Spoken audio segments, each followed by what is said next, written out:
Looking up at the sky, searching for Allah Most High, he rejected the way of worshipping gods of clay. Prophet Ibrahim knew that Allah was near, and that the heart of a Muslim is sincere. Under the heart-burning sun, he declared God is one. Though with stones on his chest, his iman would not rest. The Mu'adhin knew that right will conquer wrong, and the heart of a Muslim must be strong.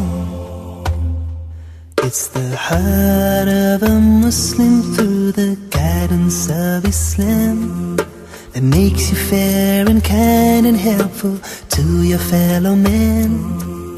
So living as a Muslim means that you must play a part. Allah looks not at how you look, but what is in your heart. In a poor